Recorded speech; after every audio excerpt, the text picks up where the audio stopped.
Hello and welcome to another episode of the Self-Made Podcast. On this episode, I get one of my best friends in the fitness industry, Nick Daniel, on the show. I've known Nick for many, many years. When I started at my former workplace, he was running education and mentoring, and I probably to this day hold him in closest regard as my best and biggest influence and mentor in the industry. The guy is a true wealth of knowledge, and something that as always I've always really resonated with Nick is that we've shared very, very similar paths, and he's just that little bit further down the journey than me, which always strikes for an interesting parallel, always strikes for a lot of common ground to have a fantastic discussion. And this episode is, as always, a fantastic discussion. We talk about how to be resilient inside and out. If anyone's looking at this that wants to improve their mindset, their life, their training, their body, their injuries, and their relationship, we do cover it all. We cover all the stepping stones of what it really takes to be truly happy and truly fulfilled, and the life lessons that we've both learned along the way. Nick has had a really, really interesting life and has gone through many ups and downs, and it's definitely something everybody will take something from this episode. So I will leave you with myself and Nick Daniel.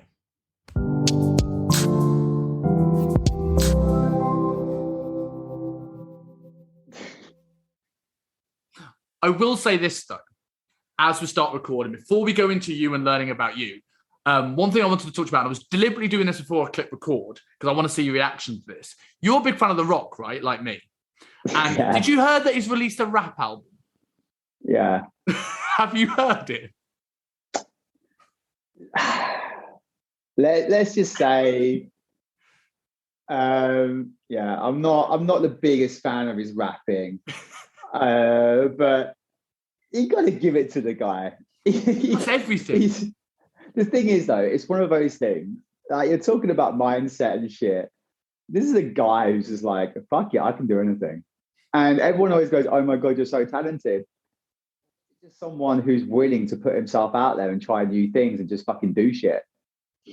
Because half the time, that's all it is. It's just the willingness to try something and put yourself out there, which many aren't.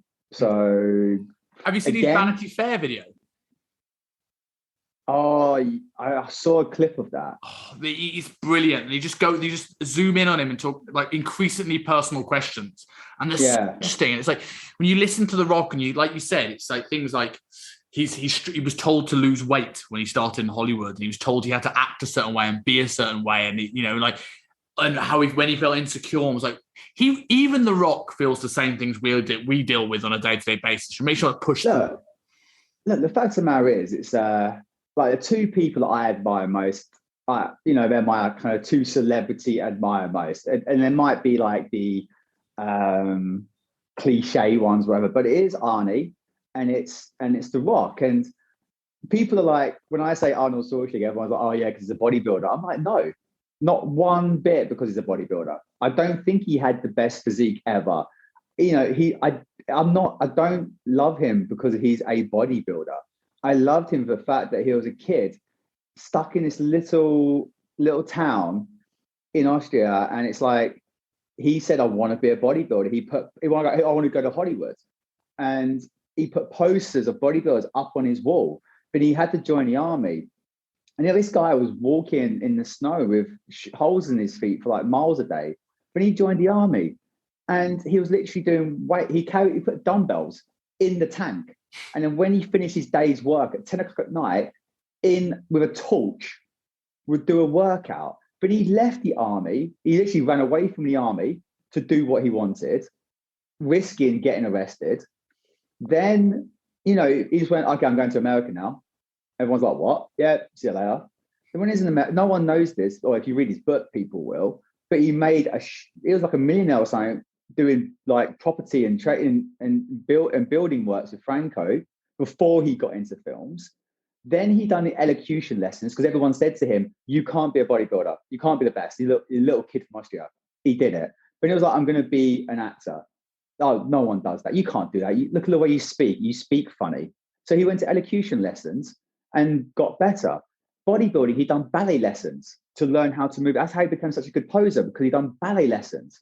Like, he put himself out there. And then when he said, I'm going to, and then it became, so the acting part, I'm bouncing over the shop here. Then he done the acting and he became the highest paid actor, stroke actress, basically, you know, in person in Hollywood. When everyone told him he spoke funny and he's got no chance. And then when he said, I want to be governor, everyone laughed at him.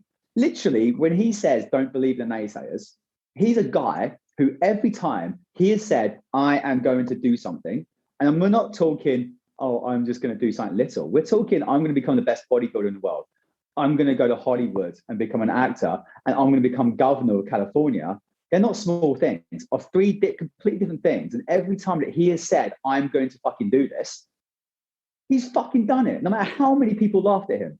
And if you can't admire that, then you're a lost cause, because that is fucking an amazing story, and an amazing person to have that mindset of I can do anything, when everyone told him along the way, even his parents, you can't do it. So, you know, it's just crazy. And then obviously The Rock, you know, was broke.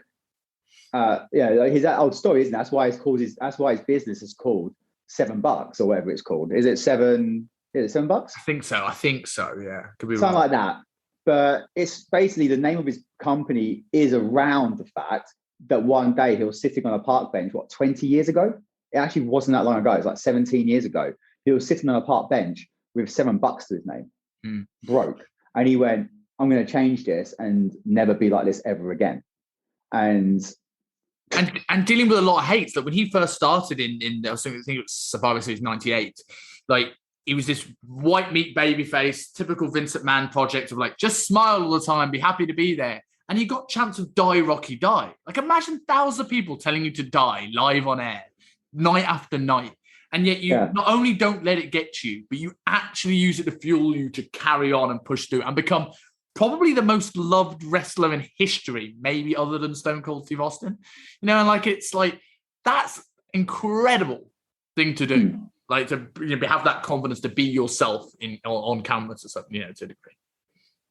Oh, exactly. And at the end of the day, if you look at any of these really successful people, I love the Kevin Hart story. Like, you get his book, that's a great one as well. But if you read any of these books, you read any of these rags to riches books, Tony Robbins, all these guys who have been flat broke at some point, and then they've become the biggest names in the world.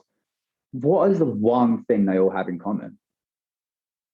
At some point, it's kind of like what do you think? Yeah. What's in common? I mean, at some point, there's one thing. Some point they face adversity and they just power through it, right? Well, yeah, but the main thing is they've all just accepted who they are. Yes. They've gone, like Kevin Hart, all the short jokes in the world. Like, literally every short joke is on him, but because he had to accept one day. I'm fucking short, take it. There's some people out there you call short, they want to fight you. How dare you call me short? Because they're still angry about it. Yeah. You're fucking short. Deal with it. You got blonde hair, you got ginger hair, you have it. Fine. Because the thing is, the one thing what happens is when people take the mick out of you and you get mad, you're giving your power away. Power is accepting who you are. And if someone takes the mick and accepting who you are, accepting your flaws and your strengths. And it's like I would say, you can't laugh at yourself. Who the fuck can you laugh at? And as soon as you get angry or mad about something someone said about you, you lose all power and you give someone else power. And when you look at any of these successful people, or I don't even want to say successful because they're way past successful, the uber successful people, the one thing they have done at some point in their life has gone, this is who I am. I am this person. And I'm going to be who I am. I'm going to use who I am to the max, because at the end of the day, our individuality is our strength. People think our uniqueness, our little weirdnesses, is that a word? Weirdnesses? Our strange things about us are all these weird things that we do.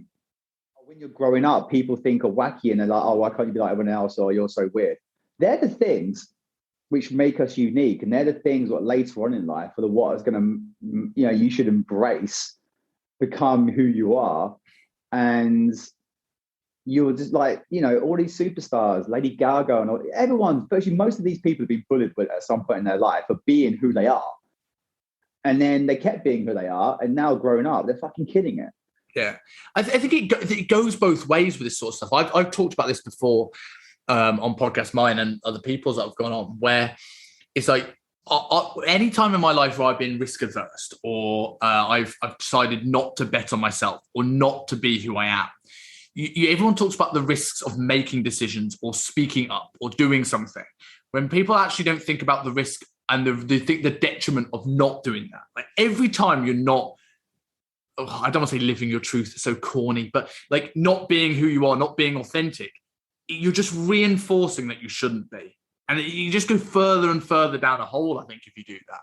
Like, going on to a little bit about yourself and your story, because I think this is a good segue onto sort of like your journey from mentally before we go on to the physical side of things, is that, like, you've been, open that you've gone through some, really, really tough times. And you've also been very open with me about times where you felt that you couldn't be yourself, or you were told not to be yourself. But it's very clear since starting Fitness Rebels that your personality has come out more and more and more and more and more. Like, the bright blonde Bieber haircut, the bright pink cap, the clothing, the fashion, the brand, the way you train is very different to how you used to train. Like, there's more and more confidence coming out in you. Like, where was the sort of that moment where it sort of flipped, where you were like, I'm going to start betting on myself? And how have you built that confidence? I would say I did that out of necessity in lockdown. Everyone needs a switch. Everyone needs something at some point in their life to go, oh, fuck.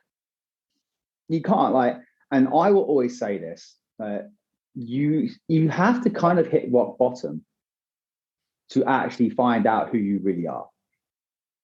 And there was a time I hit rock bottom. So that made me question a lot of shit. And that was when I went through a lot of stuff. And it was kind of like coming out of that rock bottom that it just made me think. And when the COVID stuff hit and lockdown, I was like, fuck, I've actually got to do something now. Or else it's going to go downhill even more. You've got to be proactive. I was like, fuck. And so I just literally that day just put it out there. And we'll probably talk about it later on or in a minute. But I can tell you right now, my mentality changed when I changed my environment. Like, you were saying, my personality, my confidence, my dress sense, my fashion, that has literally all changed in the last 3 months, like on a dramatic sense.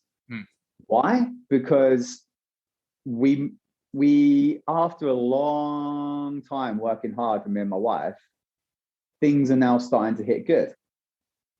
And moving out of our old apartment now into a huge house with all nice stuff, it's like, now the hard work's been worth it. Fuck, being me is working. Doing what we're doing is working. And it just created, and with this new environment, it's like, oh, fuck it. I'm just going to keep building myself, keep being myself. And it's kind of like just the old me starting to come out more and more and more. And it's not because we've moved into this house. Well, it is because we moved into the house, but not the house itself. It's what it represents. It's that 20 years of actually believing in ourselves, of going through hell. Fuck, it's worth it. We're there. It's still not, we're only at the beginning still, but it was like, we've done it by being ourselves. We've not changed who we are. And it's just made me think, I just want to keep, I'm still not there yet. We're always progressing. We're always moving on. I've never speak like this. This is going to be quite an interesting one, because even on my podcast, I don't talk about it in that, but I've still got a picture of who I want to be. And I'm nowhere near that. I'm at the beginning of my journey again, because I'm rebuilding. I built myself to something which I loved, and then I broke, and then I'm rebuilding again. And I have the vision. I know where I want to, who I want to be, how I want to be, and every single day I'm building that person, and I'm fucking and it's a good place. Do you think, like, I often talk about like this the buzzword a lot of times when people talk about mindset stuff, especially in the coaching game, is imposter syndrome. And I tend to go the opposite way with imposter syndrome, saying I don't think it's necessarily a bad thing. If it paralyzes you, there's a detriment to it. But I think it's my imposter syndrome that sort of pushed me to better myself in terms of education. It's pushed me more in my training because it pushed me to be like that person that you have on your wall pushes you. Do you think, because we are both like wired that way and like always striving, always pushing, always seeing where we could be better, do you think you'll ever truly get to a point where I'm at that wall, I've made it? Or do you think once you get to that first image, you'll still be thinking of the next step? Oh, I'm always going to be thinking about that, but it's that cliche. It's always a journey. You're never going to be the finished product. And it's what you just said there is the imposter syndrome is not necessarily a bad thing unless it does paralyze you. But that's true imposter syndrome. I don't think imposter syndrome is necessarily where I am as such, as in the why I am and everything else. There's a little bit of it, but it's a good point. I just don't think it's hard to get out of that imposter syndrome. Like the people I speak to and the people I know, a lot of them have it. It's because you just expect more, you want more. And if you have high standards and you want a lot, it's always going to be the case. You're always going to feel like that. But I know I'm not kind of trying to think what to say, but one thing I will say on that is maybe not an imposter syndrome, because that is a whole psychological side of things, but always wanting more, always progressing. Me and my wife are fucking awful at that. Like we've just moved into this house and I'm already wanting to go to a bigger house. It's just like I've always got my mind now on the next one in 3 years' time. So I'm always like, oh, you're getting that new car now. You know, I've always got this, where do I want my business? Oh, my business is good. Where can I take it next? Now, that's nothing wrong with that. Now, what I would say is what is wrong with it is not living in the now and appreciating what we have in the now.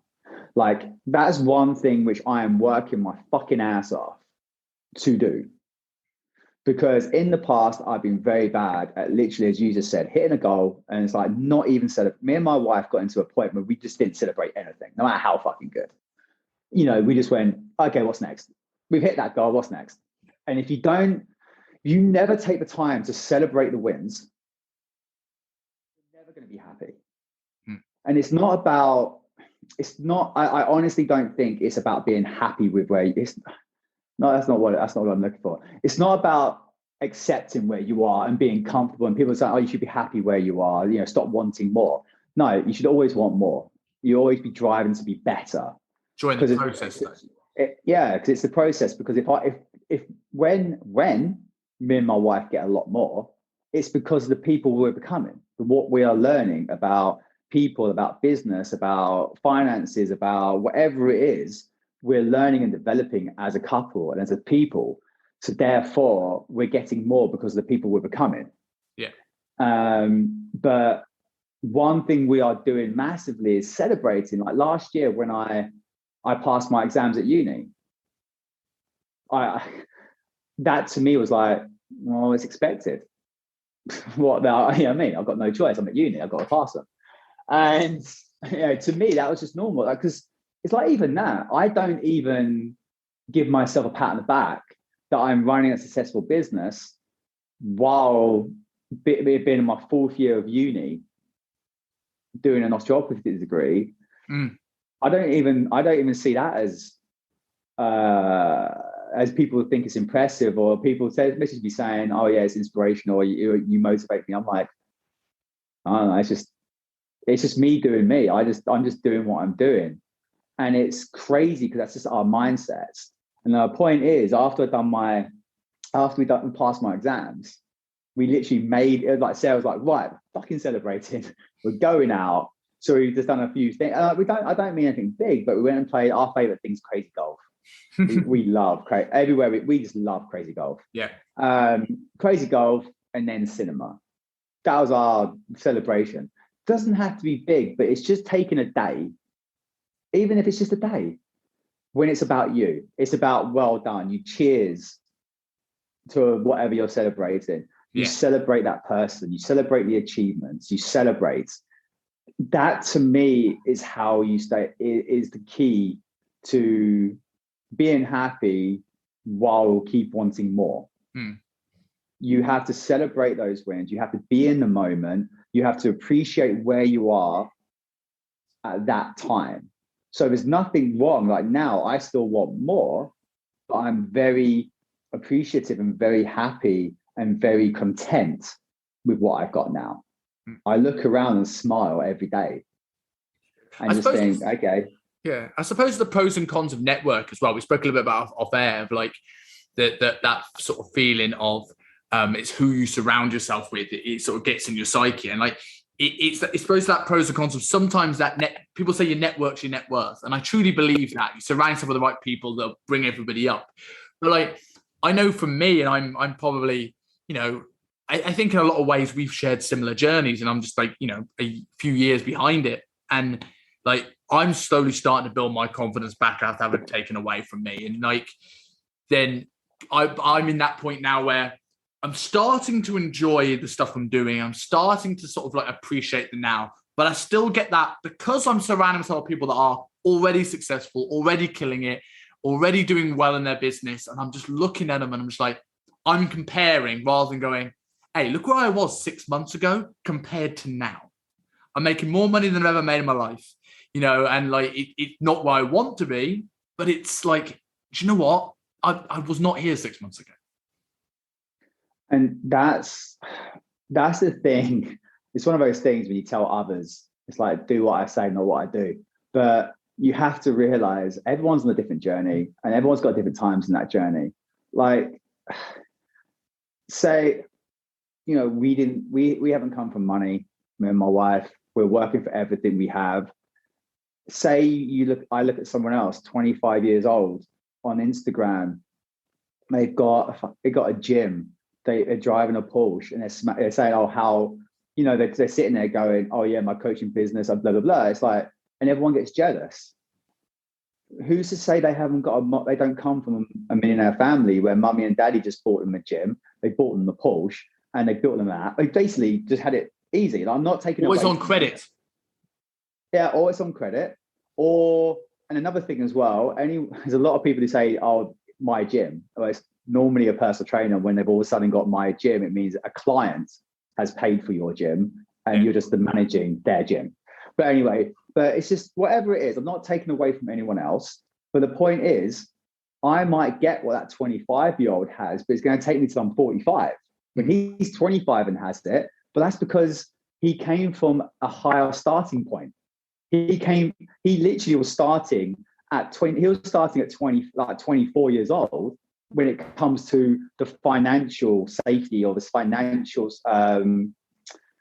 help and the knowledge of his people around him, education, going to the schools and connections and all this kind of stuff. I'm just starting 20 years later. And the thing is, you can either sit there and be a little bitch about it. And I'm not going to go to anyone who does that because I've done that plenty. It's hard not to. It's the world we live in. It's our mentality. It's our mindset. It's human nature. And social media is a highlight reel now where you only see the good parts of people's lives, right? So you see you see the Lamborghini, you see the home gym. You don't see the moments of them doubting themselves. But you have to. But it's not so about doubting. But you just have to sit there and go, he's on a different journey. Mm-hmm. I'm on this journey. Yes, he might have everything I want at 25. What the fuck have I been doing? But as I said, he started a lot higher up the ladder. And as I said, you can either bitch and moan about it, or you can sit there and go, good on him. He's taken opportunities of what he has. He's using that, working hard. I can't be mad. Well done. I'm on my journey. I'm going to focus on what I'm doing.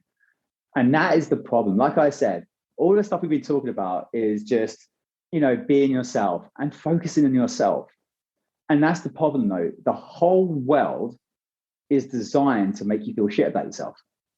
Marketing is made to feel shit about yourself, because marketing and advertising, it's, hey, ugly fuck, you wear this hat, you buy this clothes, or you wear this makeup, it's going to make you beautiful and you can have love. Oh, hey, look at this, you lonely people out there, if you buy this perfume, you'll have love. And the thing is, it sounds funny and everyone can laugh, but if you look at every billboard in history, all the adverts in history, they're saying, basically, subconsciously, they're saying, hey, you suck. If you buy my product, you're better. Mm-hmm. That's advertising. That's marketing. So, and then social media is pretty much the same. So subconsciously, every fucking day, you're being told you're shit. You're not good enough. And you have to have certain things to be successful.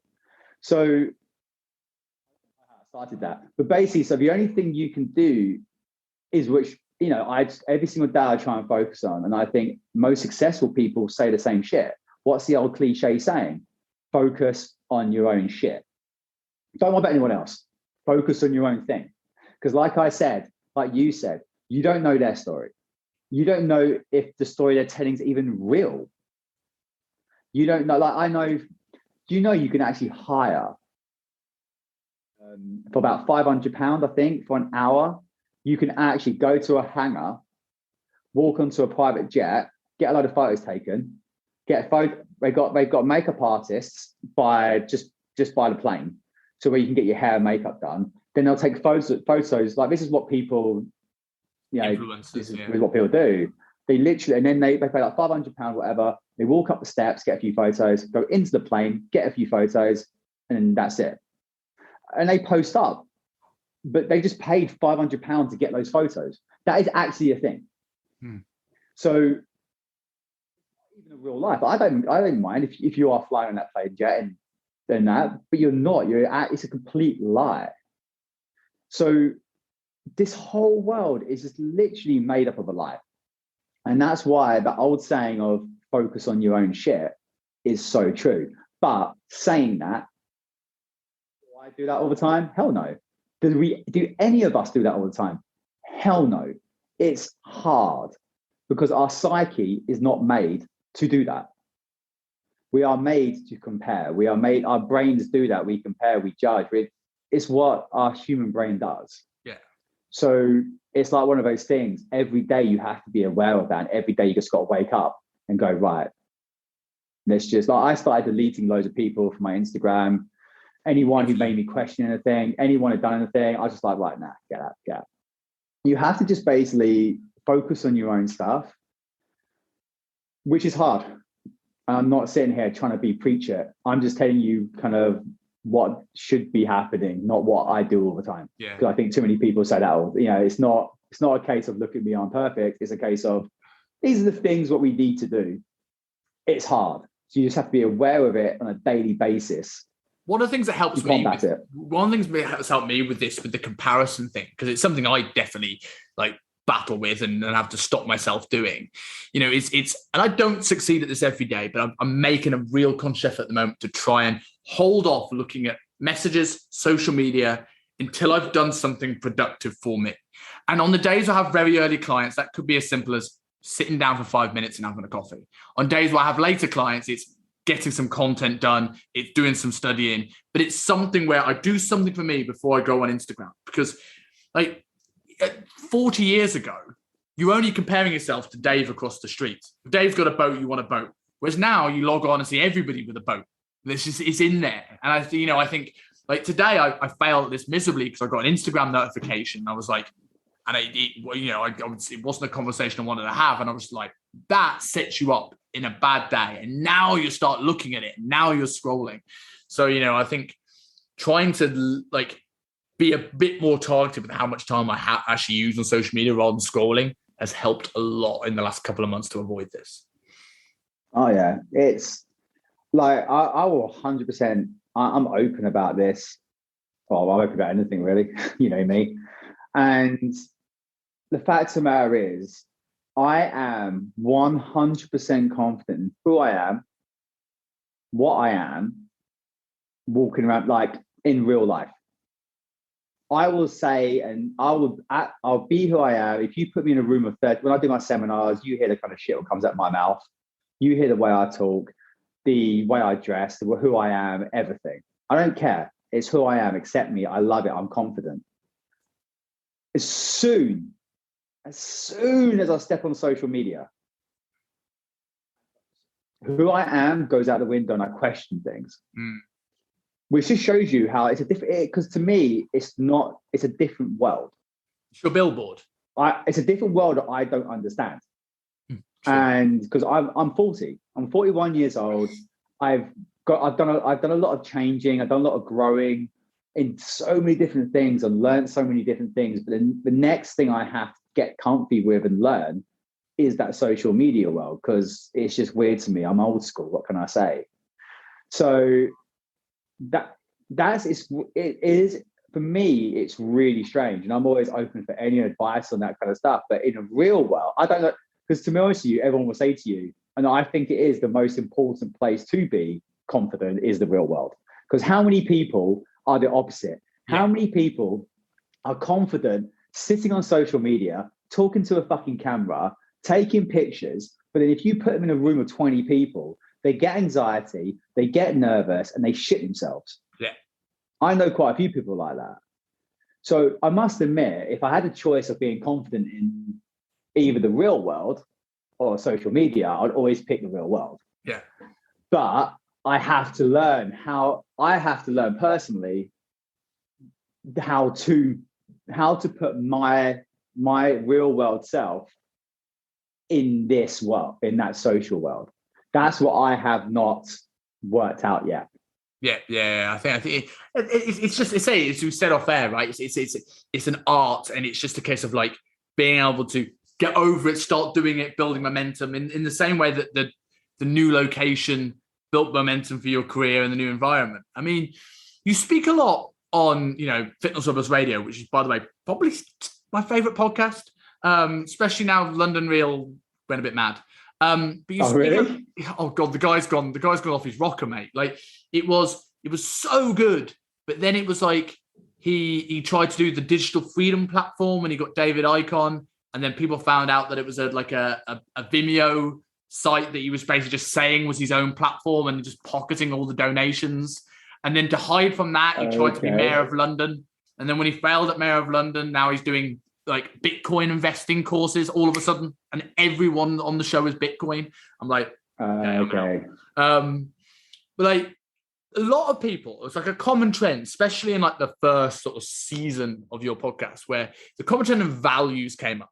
You speak a lot about like knowing your values, ensuring you're living to your values. Like, and obviously this is more in relation to what other people have said to you. So like in terms of yourself, what are your values, and how have they changed as your career and as your business has changed? The two values I've always kept, and the two values I will never, ever, ever, ever change, is honesty and integrity. Those two things to me have been with me my whole fucking life. No matter what my parents did right or wrong, the one thing they did right, I don't know how or what, I can't remember any times, but I grew up and I've just had a massive honesty and integrity thing about me. Like if you said to me, you would have to screw that one person over, but you'd make £1 million, I just couldn't. I wouldn't live with myself. I just couldn't do it. Yeah. It's just not in my nature. Like if you said, steal that one penny sweet, I just could. It would just feel fucking awful to me. Yeah. I just couldn't.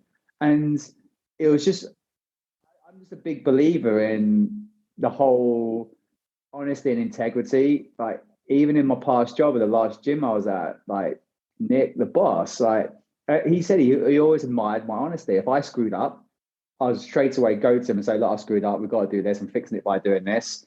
Just letting you know. Or I took it on the chin, because it's like my integrity is, look, I fucked up. Mm-hmm. I'm taking it on the chin. Punish me in whatever way, but I'm going to sort it out doing this. But I've been open and honest with you. Yeah. And that to me is the way I've run my whole life. Is I don't lie. I just literally physically can't. It really does hurt me. I won't hold anything back in the sense of not as in when I say that, I mean as in I'm open. Like if I, as I said to you, if I fucked up, I'll admit it. If I've got to apologize, I will apologize. I would never. I don't like. It's that old cliche of don't treat people how you want to be treated. It's that old. I just want to treat people nice. That's my thing. I don't. There's enough hate in the fucking world. And I know I sound cliched and it sounds cheesy, but I've just always been that person. I just honesty and integrity and hard work have always been, and that is literally what my fitness levels brand is basically: integrity and hard work and passion. Like if you talk about my values, that's probably them: honesty, integrity, passion, hard work. Because when I was growing up, I was never I had a slight natural ability for sport, obviously, to do what I did, but it wasn't natural enough to ride it. I had to add a lot of hard work on it. So when I was at training, and that's kind of like where my thing about not being big enough always came from. Why I had to be bigger. Like even now I have troubles with my size because I got told from the age of 13 years old to get what I wanted, I had to be bigger. So I wanted to play for Kent. It was like, no, sorry, Kent to play for Southeast England at 16. It was like, you got to be bigger. You're too small. So I got a bit bigger. I played for Southeast England. Then it was like, if you want to play for England, you have to be bigger. Okay, so I got bigger, played for England. If you want to play professional, get a contract, you've got to be bigger. Oh, for fuck's sake, get bigger, got a contract.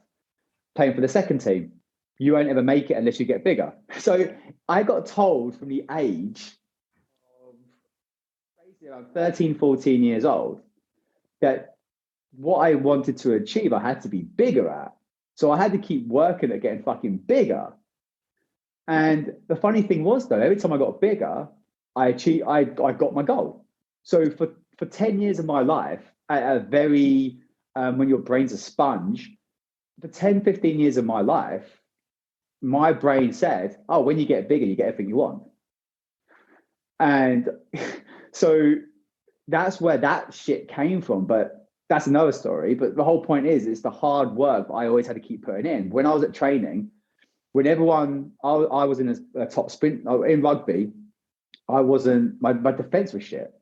So I would stay out afterwards. When everyone's going in, I'll get the biggest person on the pitch, the second row or the number 8. I say to them, run at me. And they'll be like, are you sure? Like, yeah, just run hard at me. I've got to learn. So I used to have them just pound the shit out of me after rugby training for about an extra 10 minutes.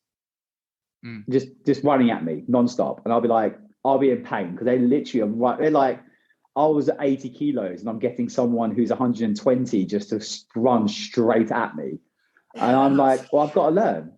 Or if they weren't willing to stay out, I would then do extra shuttle runs because I wanted to be the fittest. Because I wasn't the biggest, but I knew that I could be the fucking fittest because that takes work. I could be the fastest. So to me, that was where that came from. And in athletics, I trained in an elite squad. Like 3 of them ended up going to the Olympics. Virtually every single one was a European champion. And I was like the little white boy at the back, just trying to keep up with everyone. But when they went in, I stayed out and done a couple of extra runs. Yeah. Or when I would throw up, go back to do another run, throw up, run, throw up, run, throw up, run. I wouldn't quit because I knew that for me to keep up with these people, I had to work 10 times harder. So I got a work ethic, ridiculous work ethic from a young age because I loved what I did. And I knew to get what I wanted, I had to work my ass off. So my values in the hard work and passion stemmed from a young age. And then as we said, we went into, when I went to bodybuilding, I would never be the biggest. So the work I had to put in to be big was fucking intense. But then I could get shredded because that's the one.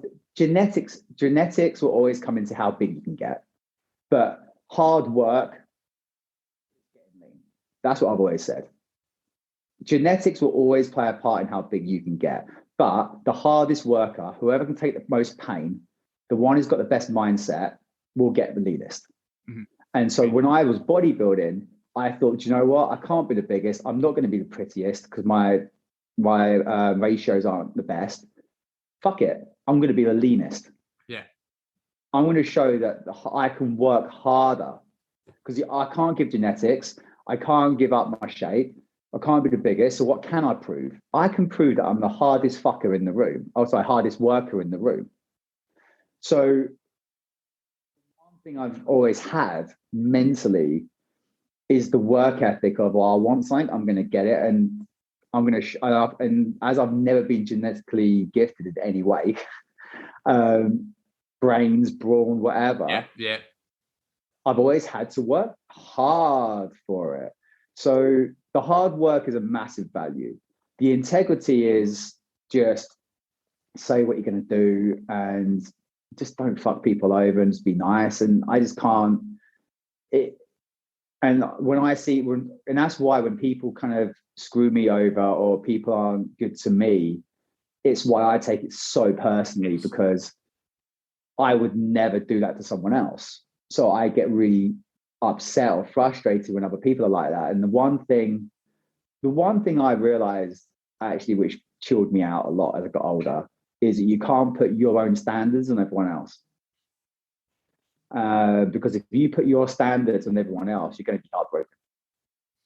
Yeah. It's first and foremost, you're going to be heartbroken, because if your standards are high, I can pretty much guarantee you that 99% of the populations are. So don't go around thinking they are, because they're not. So the passion and hard work, I like with passion. I don't care what your passion is, as long as you give a shit about something. It could be stamp collecting. If you were passionate about stamp collecting, I would listen to you for an hour or two. If I could see the passion in your eyes, like if you were speaking about some rare, look at this print, it's kind of like 3D and it pops out at you, and look at this, it was made in 1979, and you lit up, you're jumping out of your seat, I'll be enthralled. I just want to see passion for something. Give me something out of your fucking life. Because if you ain't got passion for anything, there's no point. What's the point? I said just the honesty, hard work. I said honesty, I think, goes a long way. I'm honest with everyone. With me, you know where you stand. You know, if I like you, if I don't like you, I'll still treat you with respect. But you'll know that I don't like you. But if I like you. It does. You know where you stand, and I just want that from everyone else around me. I want to know where I stand. It just makes life easier. But again, 99% of the population won't do that. Yeah, they have no integrity and there's no honesty. I think there's so much of that resonates with me, and I think you share.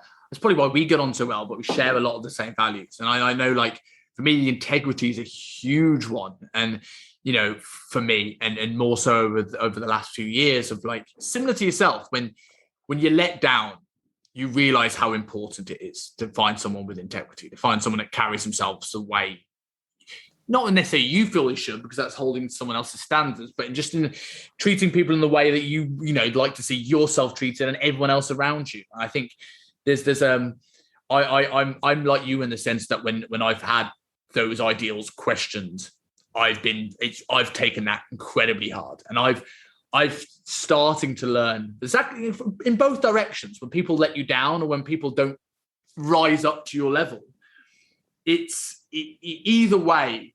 I found probably the times I felt the most stressed, the most disappointed in life was where I was trying to say, I want that done, but that person's not meeting me halfway, or that person has disappointed me.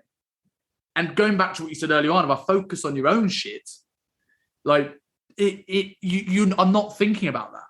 And, like as I say, taking things into your own hands. The hard work thing will also resonate with me because that's a very, very similar story to me. Wasn't the greatest tackler in rugby. Always told I need to be bigger to play. Stay behind to do that. Stay behind to be quicker. And like similar thing when I first started UP. It was like, I'm not going to be the biggest guy here. but I'm going to start studying really hard so I can eventually be, on a par intellectually. I'm going to be the leanest on the photo shoot day. And, like, still never got that big, but at least I got very lean. I got 1 out of 2. No, it is. And I said, and the other thing with all those values, the other thing which I will try and keep doing is just to be yourself. I've got it tattooed across my chest to thine own self be true. Okay. That actually is Sarah's tattoo, because Sarah always wanted that tattoo on her, but she just won't get a tattoo. Okay. For one, too much pain, and two, it just wouldn't look good on her. Yeah. There's certain people, she admits, she's like, it wouldn't look good on me. I'm not that kind of person. Yeah. But she always wanted it. So I was like, when I was getting tattooed, I was like, fuck it, I'll put it on me. So like, I've got a couple of tattoos. Like, people don't know the meanings of all of them. But like, the to thine own self may be true. For one, it's what I do believe. Always be true to yourself. But also, it's also me carrying Sarah on my chest. Yeah, so it's kind of like a little ode. It's a little ode to her, but also while it's something which I believe in as well. That was the reason but the way to thine own self, because she loves Shakespeare and that, literature and everything. So that's why that's on my chest. But yeah, it's you've got to be true to yourself. On the note of getting a tattoo for your wife, thankfully not of her name, but for for your wife. This is something I wasn't necessarily going to go into the podcast, but you brought this up and it just made me think. Ever since I've known you, one of your defining characteristics in a way is how respectful, how much you idolize, and how committed you are to your wife, to Sarah. Like, I've known people be like jealous of how close your relationship seems to be.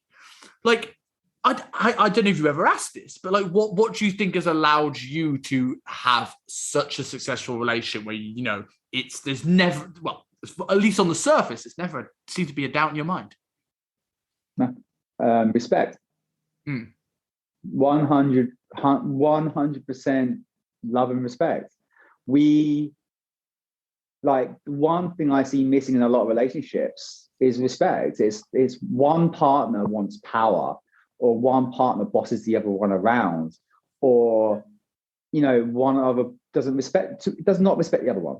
They might say they do, but the actions speak differently. Now, thanks for saying that. It's something which it's really nice to hear, and we do get that said a lot to us. How people are like, jealous, they get a bit jealous and everything, but we just see each other as equal. And what Sarah says, the funny thing is, we're a team. 100%, we are a team. So, like, there's a lot of things that I think I can give advice about, and there's a lot of things I'm quite happy to say I can't give advice about. But this is something I do think I can give advice about. And the one thing I would say to anyone out there is, it's now been 13, 14 years. And when people see us together, they always think we're in a honeymoon period. They always think we only met like fucking 3 months ago. But it's actually, when we say it's been 13 years, they're like, what? But how? And it's because me and her are growing all the time. But what we make sure we grow together. Because what happens is in relationships is, through time, you grow apart. So because you're both growing, but you're growing in different directions, because you're not checking in on each other. You're not every now and then going, right, okay, wait a minute. Where are we at? Where are we at? What can I do for you? What can you do? What can I do for you? What can you do for me? What can I do for you? So every, say, 6 months, we sit down with our laptop or notepad and everything. And we'll be like, right, where are we at? We wanted the house, we wanted this, we wanted that, we want to build, we wanted this much money in the bank, all this kind of stuff together as a team. Yeah. In your career, you wanted this. Okay, in your career, you wanted this. Where are we? So we had like individual goals, but then we had our team goals. And so we sit down and make sure that we're still striving for the same goal. So when I say that, it could be anything. It'd be like, do you still want to, like when we lived in London or St Albans, whatever, do we still want to, okay, so I just want to make sure, are you still thinking that we move out into the suburbs? Oh, I'm not too sure about it anymore, but I still want to. Okay, well, that's something we've got to discuss. Are we still thinking of having children? What are you thinking on this? Do we still want a puppy? Like, we check in with each other every 6 months. So we don't have this like hurdle one day of going, wait a minute, I thought you wanted this. This is what we've been working towards. So we check in every 3 to 6 months. Or to be honest with you, I say that, but we probably say it quite a lot more than that when we're going for walks down the beach and that. But we're always checking in to make sure we're on the same wavelength. Yeah. And if we're not on the same wavelength, we talk about it, the pros and the cons, and we see where we both are. So we come to a compromise, and then we work towards that. And then we keep checking in to make sure we're going. And we have a rule of, if one doesn't care but one really cares, we'll always do who really cares. And what I mean by that is, in relationships, you're always going to have people who don't really care, but they're not willing to do, like, not willing to compromise. Or not even compromise, but just do what the other person wants to do just to make them happy, just for one night. So do you want to go to the ballet? Not really, but if you really want to go, I will go. Yeah. If you don't really care, I'm not spending the money. Do you know what I mean? It's like, if one really cares, if one really wants to paint the wall pink, like really, it'll make their fucking life so much better if that wall is pink. And I personally don't care. I'm not going to stop her from doing it because I don't care that much. I will. But you'll get people. You want a really good point, but I will stop you here because we all know that you want the pink wall, not her. Well, yeah. I don't know why that. I don't actually know why that example came up, but the point is like, if I don't personally care, like, I know people who will just say no just for the sake of it. It's like, you don't really fucking care if you buy a white car or a black car. You don't really care that much, but your wife really wants a yellow one. So just get a fucking yellow one. It doesn't matter to you. You don't care.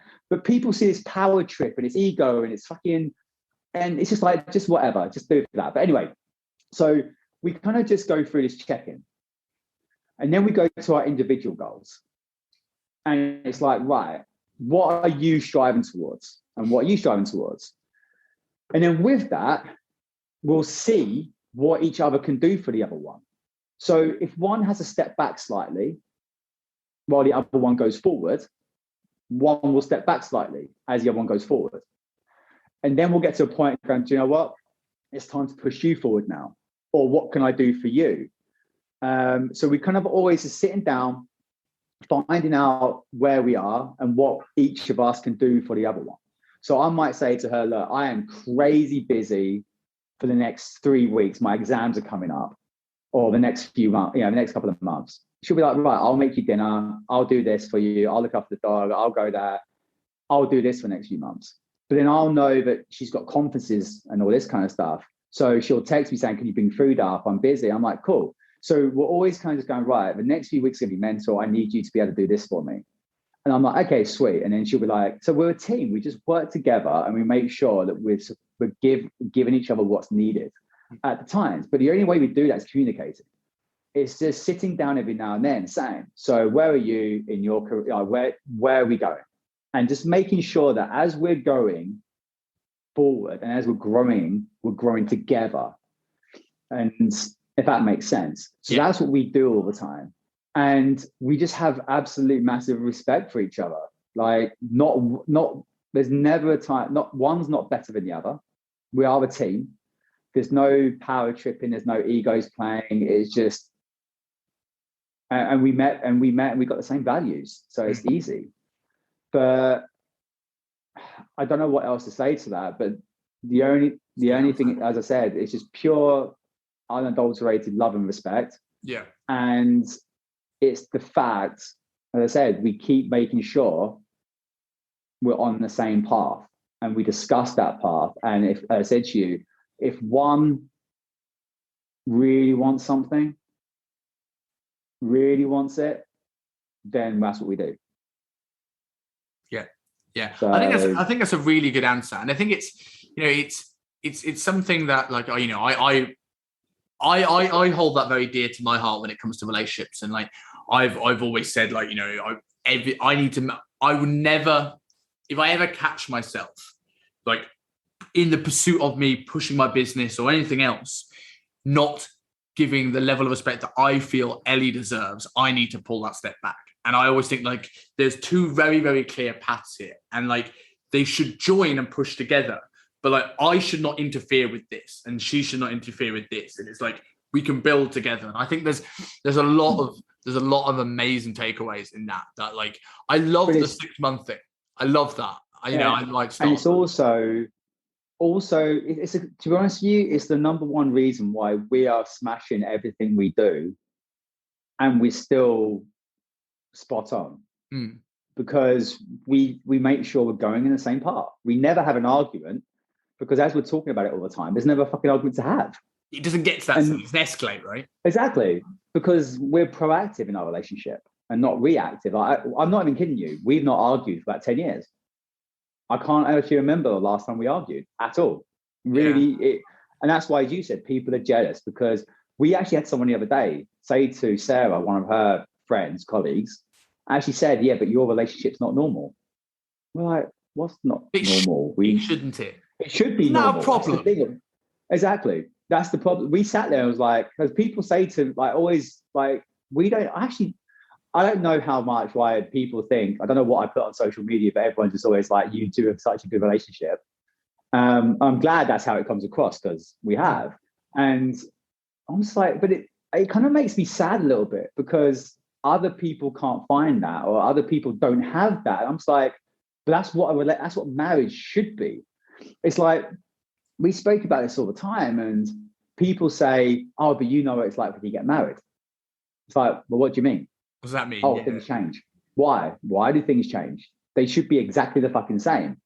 There's nothing what should change because then I don't get it. Like when me and Sarah got married, nothing changed. Not one thing. Do you think like nothing? Do you think for like people who are struggling to get into those levels of relationships, and it's very difficult because you've been with 13, 14 years with Sarah, I've been with Ellie almost 8 now. But do you think we were talking about earlier on about social media and comparison and how it affects us personally? Do you feel there's an element of that when it comes to sort of relationships right now? Because I've seen people that I know the people that struggle the most getting into relationships often have this ideology, this ideal, almost Disney princess view of like the perfect person that spanned from seeing the most beautiful people in the world on social media and the most beautiful lives and they've all got it together and not see the rest of it. That like they can't be, like you said, that proactive in this relationship where you're always talking about issues and it's not expecting things to be perfect. It's like we'll battle through anything. Do you feel there's less of that now because a lot of people expect this person to be the complete package straight away or I'm out, and they just spin their wheels with this? They never give anyone a chance. Yeah, I think it's a generational thing. I think there's less communication with the younger generation. And I also think we live in a throwaway society these days. So if something doesn't work straight away, it's like friendships. Like you could have, like I've known people in a relationship. They have one argument. So we're over. Well, no, we had one argument. Yeah. The fuck doesn't mean shit. When I say me and Sarah not argued for 10 years, trust me, when we first found each other, Jesus Christ. I remember the one time when I first met her in the first few weeks, she stomped her feet at me. I was like, what the fuck? I love how the worst thing you could think of is stomping her feet. Like that shows how you. Oh no, she done it like a little spoiled brat, and I was like, what the fuck was that? But yeah, so she wasn't getting her own way, like which she was normally used to, and I stood there and just went, well, no, and if you ever fucking stamp your feet at me again like that, I'm walking out that door. And she never happened ever again. Why? Because straight away I showed her respect and I wasn't going to be walked over like all her exes. And that's why it didn't work, because there was no respect. Yeah. So that's where respect comes from. You respect each other enough not to do shit. I think that's huge. Sorry to keep you off it, but I think that's huge. That hit a nerve with me because that's something I've been very big on, certainly in the early parts of my relationship. Anytime where, like, I can say this because she's not in, but she won't listen to all of this. But when like Elle would like do things like when she would get jealous in the early part of our relationships or try and look at my phone if I was like, being nosy, I just like, if you let that stuff happen now, it escalates. Yeah. And I used to be very much I used to maybe overdo the response to this, but it was like, don't you dare open my phone again. You should trust me. And over time, at the time, she's like, why are you being so protective over your phone? Whereas over time, it's like, no, you should trust me. And now in a point where I see relationships where people get told off for going out too long, or they get told off who they're going out with, or who's those people in the background on the beach. And I'm like, I never get that. Look, I'm only laughing because I'm laughing because on my honeymoon, I think the first or second night of our honeymoon, we went out and we were partying with a bunch of 18-year-olds. And then Sarah was wasted, and I took her back, put her in bed, and went back out. And everyone said to her, you let Nick go back out with a bunch of teenagers. And she was like, well, I didn't let him for a start. He's his own man. Yeah. But what was he going to do? I was basically drunk and asleep. And so I just want Nick to be there when I don't even notice him. He's just going to lie there. I was like, and she was like, he's my husband. I trust him. Yeah. I wouldn't have married him if I don't fucking trust him. And it's just like, to us, it's so weird. Because I'm like, okay, this is my honeymoon. So she's asleep. Why can't I go out? And it was just the reaction. Her friends were horrified. And she just kept saying, but what else is he going to do? I didn't want to, it's 2 a.m. I didn't want to stay. She was asleep, like on the bed. I was like, I'm going to go back out. But as you said, it's that trust. And that's where the respect comes from, and trust. And if you've got that, then yeah. But as you said, it is not nipping it in the bud when a whole point, I can't remember how we got to that, but you do have to set the standards of the relationship at an early start. But anyway, it's the throwaway generation. Whenever something's broken, they're like, okay, that's it. They don't want to work at anything. Nothing. It's like, as we said about the business, it takes a while. You got to post all the day. People don't watch it. But there's a lot of people out there who, if it doesn't work in 2 or 3 months, let's quit and do something else. And that's the thing. They take this mentality into social media, and we live in this instant gratification world. So yeah, there's a bit of social media issues and the way the generations are growing up. And it has become an instant gratification. And if there's one, and all of a sudden they go, oh, and they have a little argument or a disagreement, that's it, relationship's over. And it's like, well, no, you're going to disagree at the beginning, you're even going to disagree 10, 13 years in. But just because you disagree on something doesn't mean your marriage or your friendship's over. But I think that's where a lot of relationships fall down these days, is the instant gratification. If you have a disagreement, people throw it away quickly. I think people underestimate how the potential of things growing. Like, I'd like to think I've, had a pretty strong relationship the whole 8 years or so, almost 8 years that me and Ellie have been together. But I feel, and I'm sure you're the same, like, but in the last, certainly traveling together, like actually moving away from the UK together, the last 2 years, probably the last 2-3 years, it's just grown and grown and grown and grown. And it's because of like, we respect each other, we've grown together as people. And like, it's like, if I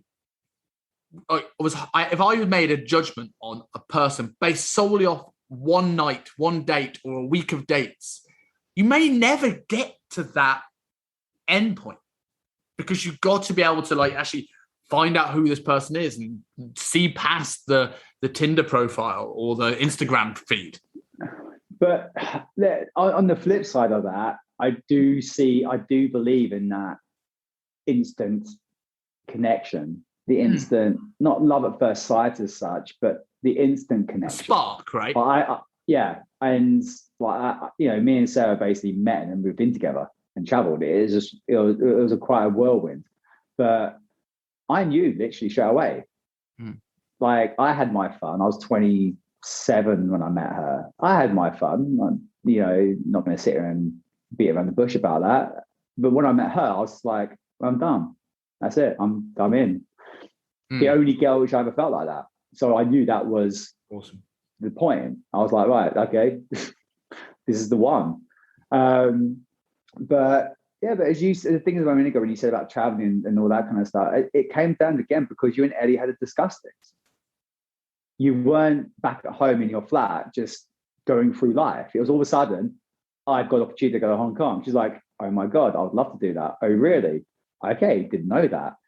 What else would you want to do? Okay, so there's this. And all of a sudden you go to Hong Kong and you and Ellie are now going, ooh, there is more to life than this. Let's have a discussion about this. And you started speaking now.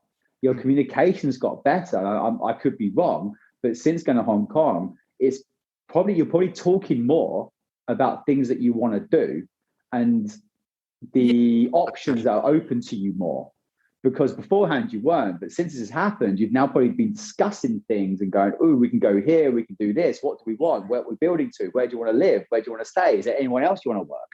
Yeah, I think it's opened up discussions. Yeah, I think with where we've both grown is like I've like probably been always up for discussions, always up for like doing stuff and jumping outside the box and doing something that's like uncomfortable. Ellie was very much in a comfort zone, very much wasn't sure about traveling. She didn't want to be away from her family, but Ellie was probably better than me at like compromising. Like she compromised for me to move to London. She compromised for me to move to Hong Kong initially. And the next choice of wherever we go next is a lot on her because it's about her time. Yeah. But for us, it was sort of like, it's amazing that power of that compromise because like she's probably settled into Hong Kong better than I have.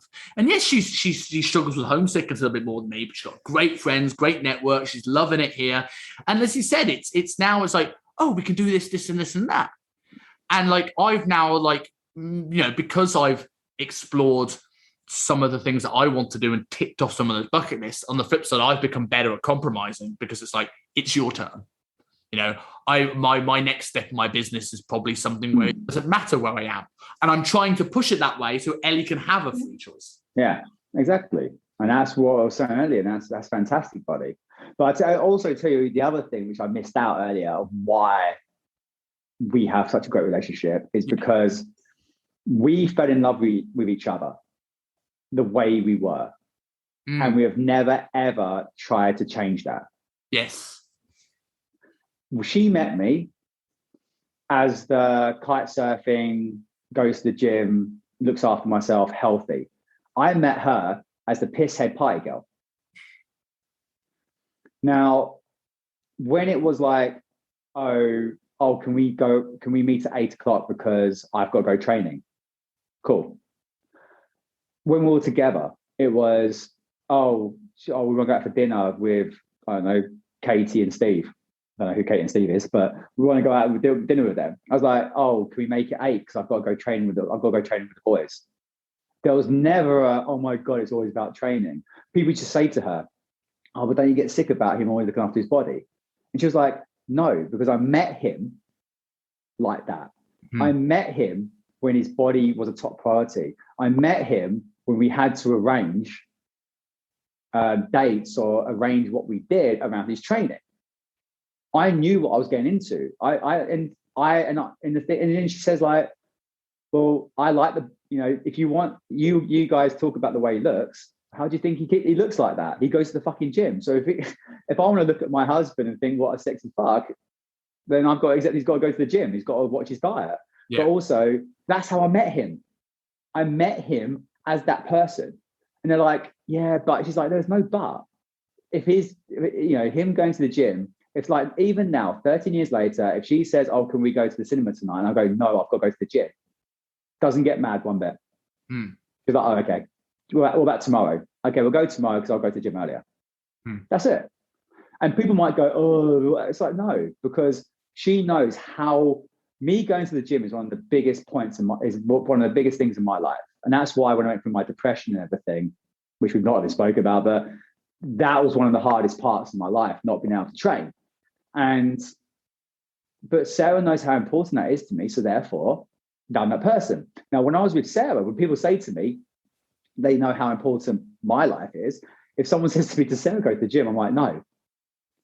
She's literally not going, she's gone to the gym like 5 times in the last 10 years. Yeah. But they're like, oh, but how do you find that? I don't give a fuck, because I met her when she didn't go to the gym. I don't care. I love her. And she, and like, she works late at work. She works, the way, what she does for work and what her passion is and what she's good at takes her time up. And that's what she doesn't go to the gym. I don't care, because if I wanted a gym bunny, I would have met a gym bunny. I met a pisshead party girl at that point. So in our first 5 or 6 years of our relationship, maybe more actually, her job was in marketing. So a lot of her job would be going out entertaining clients. Yeah. So she was drunk literally 4 or 5 nights a week. Don't get me wrong, I didn't love it because of health-wise, not because of anything else. Yeah. Just health-wise, which we sorted out later. But I didn't get upset about it because I met her like that. That's who she was. That's who I fell in love with at that time, right? It was a necessary. Oh yeah, but what I mean is though, I wasn't going to change it. Yeah. Because how could I change it? It's who I met. Yeah. You don't go into a relationship with, ooh, this is a good project. I'm going to change this person into who I want. Great. That's when that is literally when there's no respect in a relationship. That's when you don't respect the person, because for one, you want to change them straight away. If you meet someone, the first thing you think of, I need to change the way they dress, the way they do their hair, and the way they act, and then it's the perfect person. Well, no, that you've literally taken away every bit of respect and power from that person. So therefore, that relationship to me, in my opinion, that relationship's not going to work. And it doesn't have to be in a business, this kind of, like I keep saying, way that me and Sarah are.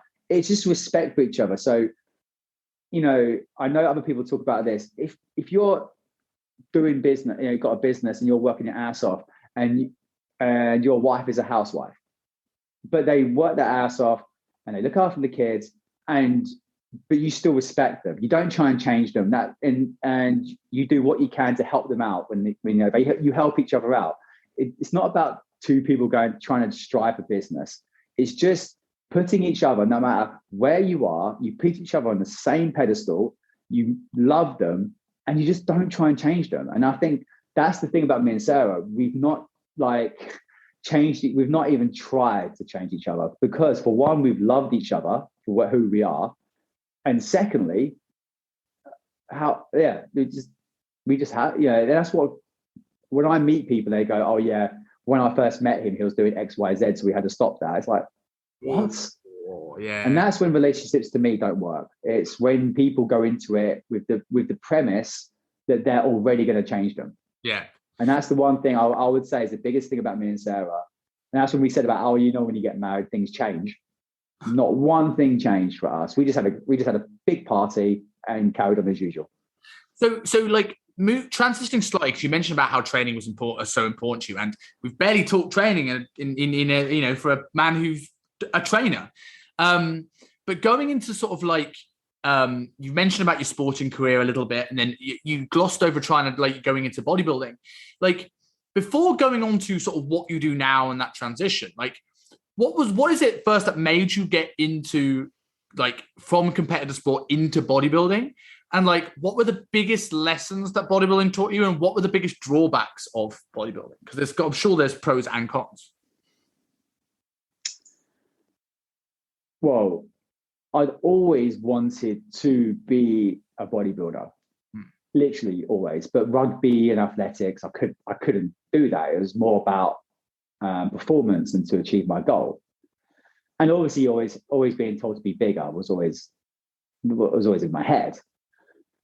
And then I got into the bodybuilding because when I joined UP when I was 30, it got to a point when I was like, okay, well, I'm in the right environment now, because I still wanted to bodybuild, like before that, but I wasn't in the right environment. I was in a Virgin Active, Holmes Place, doing personal training. I was a personal trainer.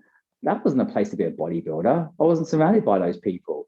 So my mentality was your environment is everything. That's why I've started training much better now, because like I'll jump back to that in a minute. In St Albans, it's pretty how do I put this? A well-to-do area. It hasn't really got those kind of gyms around. The whole atmosphere is not, you go into the gym, you kind of get looked at funny if you make a bit of a noise. And the biggest guy is like 90, the biggest guy is like 90 kilos. And they're the big guy in the gym. It's like, okay, it's not the environment. So I've moved to Essex. I've got Whip Gym around the corner. Fucking hell, I walk in there now. My back of my head, I want to be a bodybuilder again. It's just that environment just fired it up in me.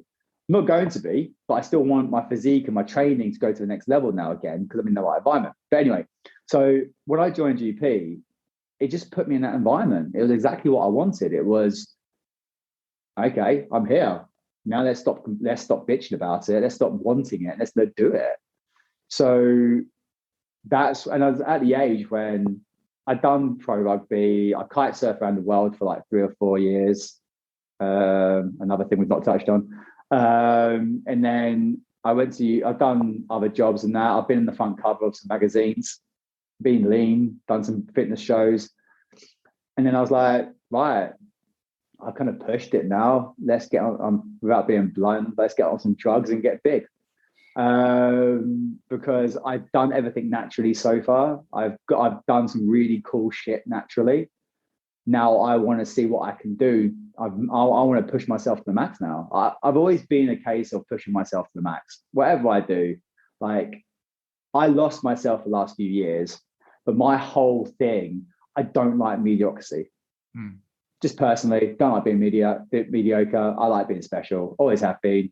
I want to go forward, being something different. And I was like, right, let's just take this shit to the next. Let's see what the fuck I can do with my body, because I always have done. So that's what drove me to bodybuilding. It was like, I've always wanted to do it. I'm now in a position where I've got people around me who will push me, and I've got the knowledge to do it. Because when I walked into UP, at the time I started, virtually at the beginning of UP, nearly 10 years ago when I was there, 11 years ago, there was about 10 trainers, and probably about 7 of them were 120 to 140 kilos.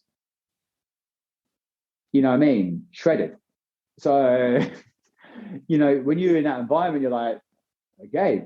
And you can let it intimidate you. But for me, I walked in there and went, let's do this. Yeah. Fucking let's go. Let's do this. Let's have some fun and experiment, learn by doing. Let's just fucking crack on. So bodybuilding, what it taught me, just again, the hard work. And bodybuilding again is one of those things. The only reason I love bodybuilding was because in rugby, it was like your team could fuck up. Your fullback could miss a tackle and you could lose. Your fly half could miss a kick and you could lose. Even if you've scored 3 tries, you've had the game of your fucking life. Literally the game of your life. You still lost. I played a game for England. One of my caps for England, and I'll never forget this. I touched the ball once and made 1 tackle. I literally was just standing there for for the time I was on the pitch. Literally just standing there. Yeah. That's the England cap. I feel like that was pointless. Whereas athletics, you cross the line first. But I know bodybuilding was one of those things where it just taught me, if you put the work in, you get it. Fitness to me, this is what like the body, like if someone's in good shape, it just shows me they've got dedication and hard work ethic, because you don't get a good body. Yes, there are some genetics out there, but generally you don't achieve shit without hard work. And that's what the body shows you. So when I was walking around at 110 kilos, people knew that I was working hard. people knew that I didn't miss a meal. People knew I didn't miss a session. People knew I was training my ass off. And because they know that's what it takes. So when all of my, I don't want to say bodybuilding because that was just one part, just training in general, I just believe it just teaches you that in time, you'll get what you want. If you put the work in and you just keep to it day in, day out, you get it. And it's the only thing in life what actually guarantees you results if you put the work in. Because you could be at work and work your ass off and be overlooked because the boss's son gets the job. Even though he's a fucking retard, he'll get the job. Or a girl sleeps with someone and gets promoted above you. This is life. It happens everywhere. Whereas, or the person, just a boss that does not like you, even if he steals your work, you're working your ass off, the boss steals your work, tells his boss it's all of his, and you're just sitting there going, what the fuck? And while he's getting promoted and he's a joke. This happens. Everyone's listening to this thinking, yeah, I've been there. In the gym, though, if you go in every single day and fucking train your biceps, guess what? In 6 months' time, your biceps are going to be bigger. Full stop. If you put the work in, day out, you get what the fuck you want. And that's what I love about training. And it's like Henry Rollins had that saying or whatever, that quote of, 200 pounds is 200 pounds, no matter what day it is, no matter how cold, how hot, it never lies to you. It never steals from you. It never cheats on you. 200 pounds is 200 pounds. And that's the kind of way I feel about it all. Is training's honest. Training is the most honest thing in the world. You can't cheat it because to get results, you have to go in daily. To get results, no matter how you fucking feel, you feel like shit. Someone in your family's passed away, whatever it can be. But you know what? The weights will always be there for you. The weights don't lie. They don't cheat. They don't steal. They're honest. And that's kind of how I feel about like training. I don't want to say bodybuilding because to me, it wasn't any different to the rest of my world. It was just a different style, if that makes sense. Yeah. That to me, and that's why that's what training means to me. It's just that it's always going to be there. It's honest. And with someone, if I see someone with a good body, it's quite funny because Sarah jokes about it. When you see someone walking if you're down the beach, whatever, and and two guys walk past each other who are in shape, what do? You know what they do? They nod. Yeah. Have a little nod at each other. Why? Respect.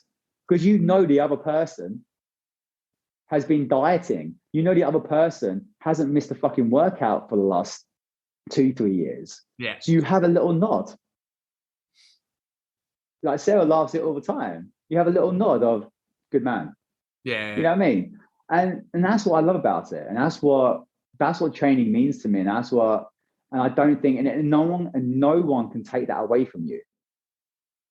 And that's the only place in the world where no one can take your effort and hard work away. So I don't want to say the word shift because I don't want to say shift like you're doing something else now because you are still bodybuilding. That is still the goal. And I want to get away from the prehab, rehab mentality because I know I think this way and I know you very much preach this way is that I'm teaching you to move better, feel better, look better while still training fucking hard, not sitting there with a rubber band doing balance ball on a Bozu shit. So, but when from the original hardcore pure bodybuilding days and you've now moved the shift into sort of right, I'm now going to start working on how I move, perform better, and then bring this all together. Where did that sort of shift in approach happen to you? Was it that you were starting to get injuries in the gym and niggles, or was it just something that just inspired you through your education? Where did this kind of piece get fit into the puzzle? Do you know what the funny thing was? When I got, I didn't really get injured. When I went through my dysfunctional time, that's what I'm going to use. It was annoying because I wasn't ever going to compete again. I wasn't going to bodybuild kind of in a sense again. There was an old saying, what Paul Chek said, which stuck with me when I was about 20 years old. He said, you build the engine first and then you teach the driver how to drive. So I was always, my whole point, I was never going to bodybuild forever. But got to the point where I actually was giving up bodybuilding in a sense. I was never going to compete again. And I was just about to start training athletically. I felt great. I was 92 kilos, shredded, and I was training like a fucking beast. I was strong. And I was like, do you know what? Because I've always wanted to look like an American football player. Do you know that kind of, they're jacked, shredded, and they're just sprinting down, jumping around. Like a mixture between like Terry Crews and Justin Bieber. That's like Nick Daniels' ideal. But I just kind of like, I had built the body now. I was literally at my physical, in my head, I looked exactly how I wanted to look. And I was the strength and how I wanted to look. And I was at the point when I was like, right, I'm now going to just take that onto the track and jump around a bit more. That literally, I was like a centimeter away from my fucking dream. And then life happened. Life hit us hard. And that's when I realized how much stress, mental stress, affects the body and how we have to look at the allostatic load. And that's why I always go on about the allostatic load and stress, because I felt it fucking instantly. I was Superman. I literally, that's the only way I can explain the day when I was feeling like Superman. I was like, I can't remember what I was doing. It was like trap bar deadlifting 250 kilos. I remember the session I did. One of the last ones before it went bad. I was like deadlifting 250 trap bar deadlift for like 6 to 8 reps, straight into farmers carries with like, I think it was around 90 kilos per arm into slam balls. And I did that for like 6 sets because I love doing that kind of training. I built myself into exactly what I wanted to be. I was a fucking machine while being shredded. And then some very bad shit happened. My life got turned upside down.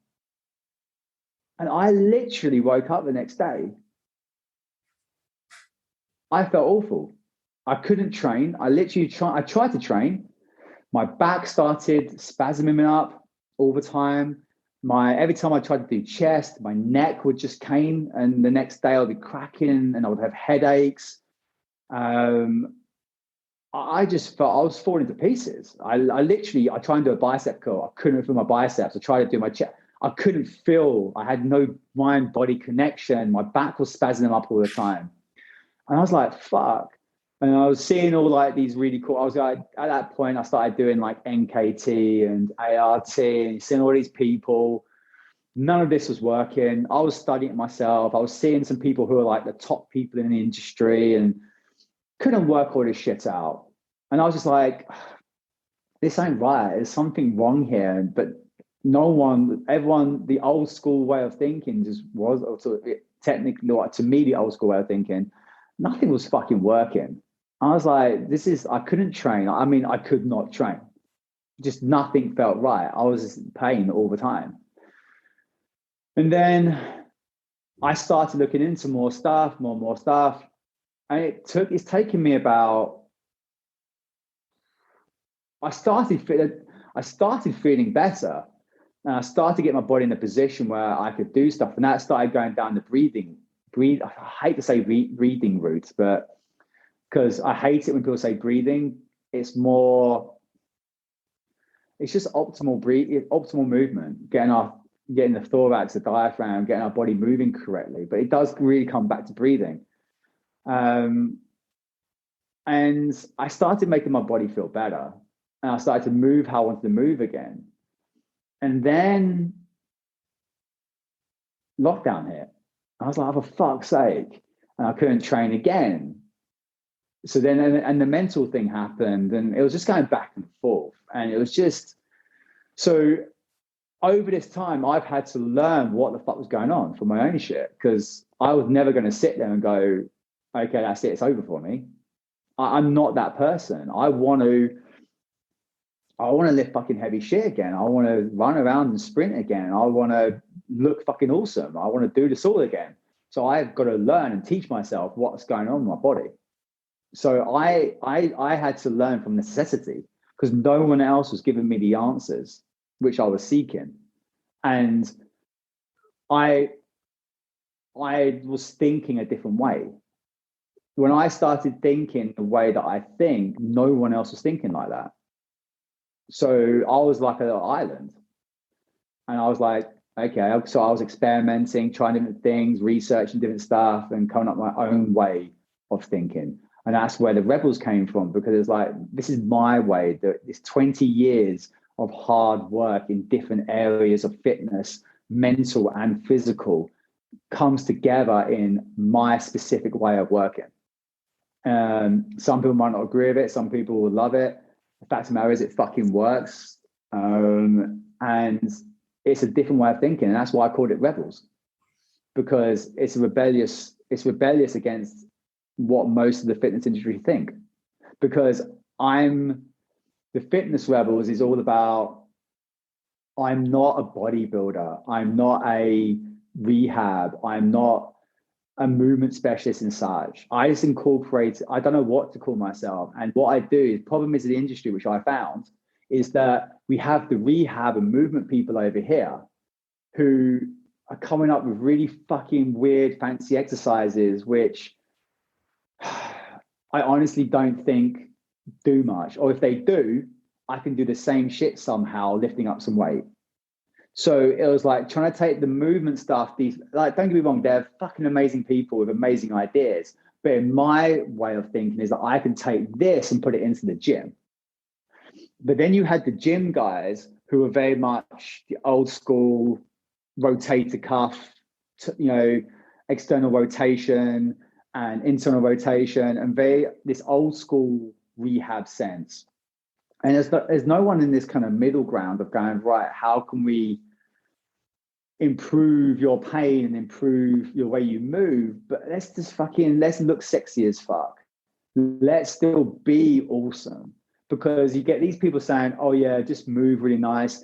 Don't worry about aesthetics. That's all ego and everything else. And let's be all hippies over here.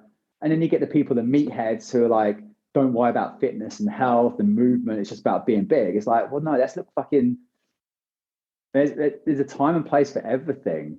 And it's a sliding scale. If you want to be fucking huge, you've got to give up some mobility and shit. But you've got to know that.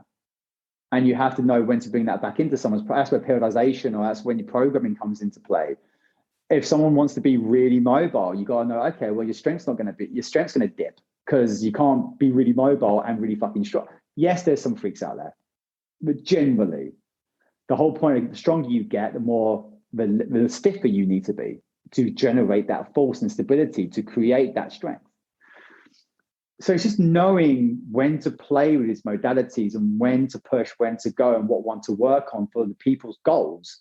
And the problem is, people don't think they can achieve their goals because they've been fed this bullshit of, oh, I can't do a marathon while being strong, or I'm 40, so I can't have this, or, do you know what I mean? It's like, well, no, you can have what you want.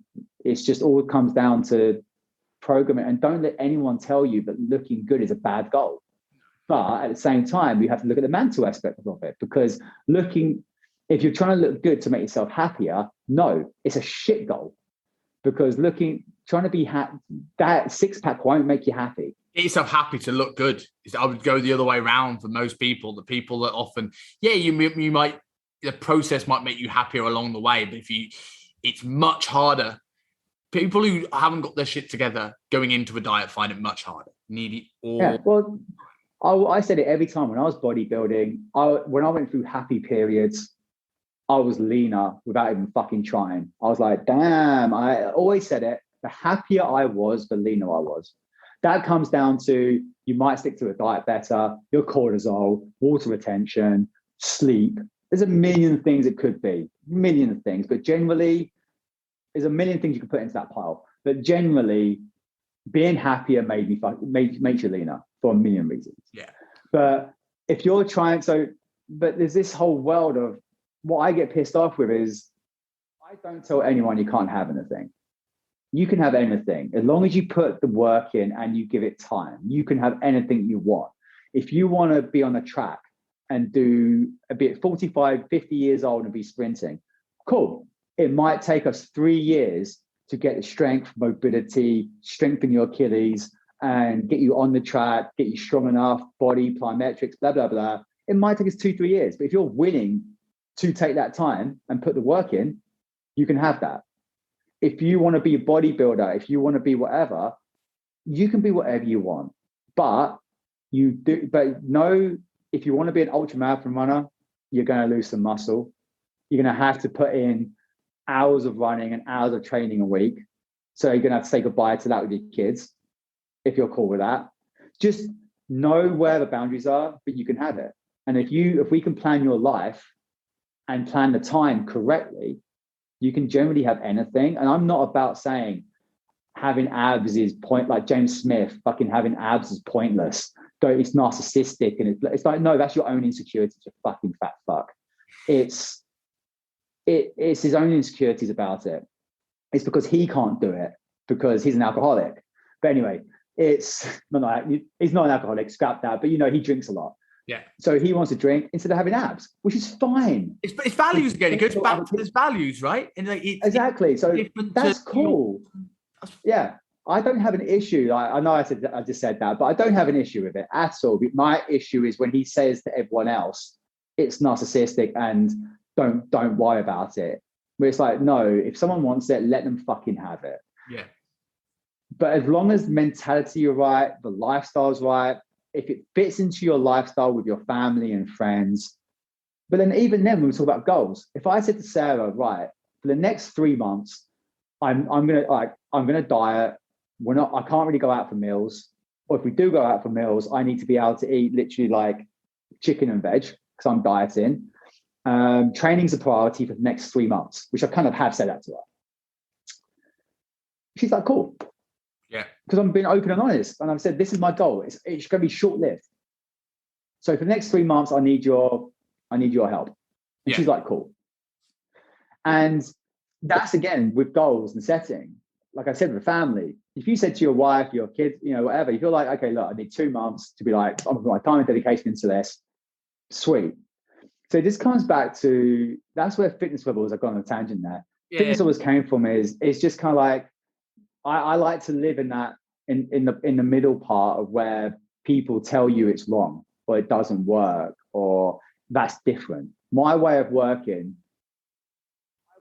is very different to how everyone else will work. Yeah. And I rebel against the normal way. I rebel against the normal mindset.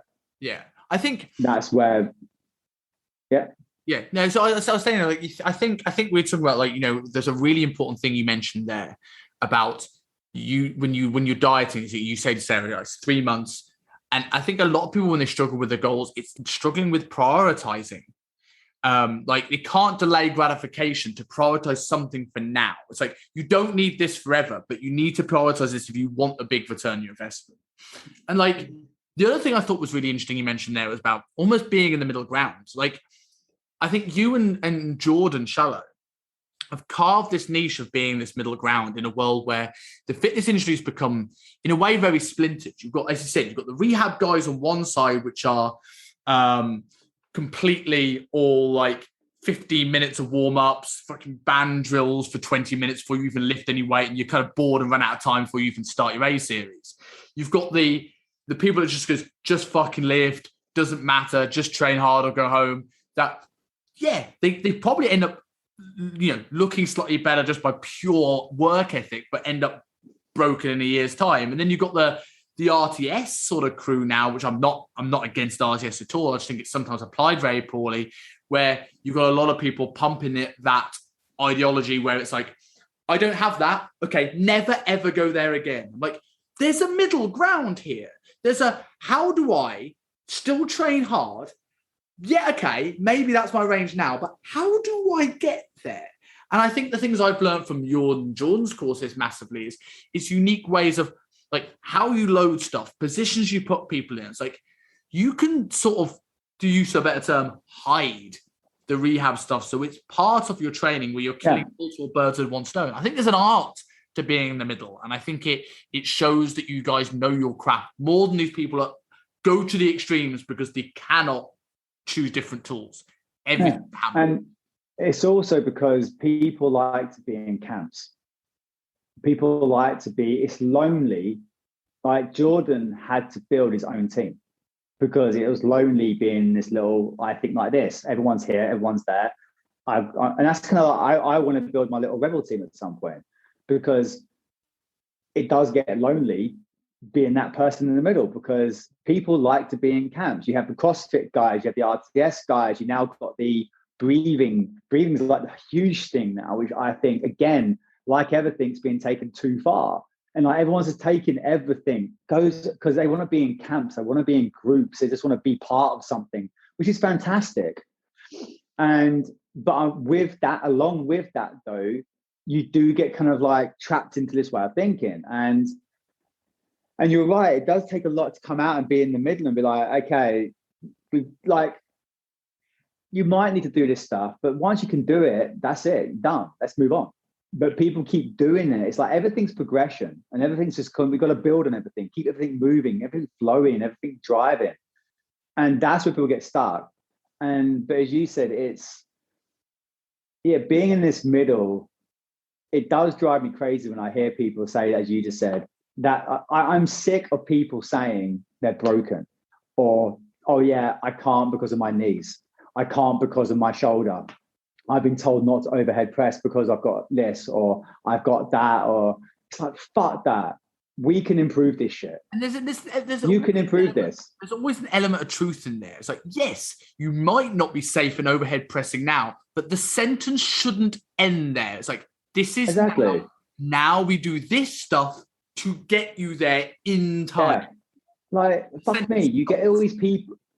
You get these people who go to war, get a leg blown off, and they're still running around squatting and shit. And all of a sudden, someone goes, "Oh, I've got back pain. Oh, you should never squat again.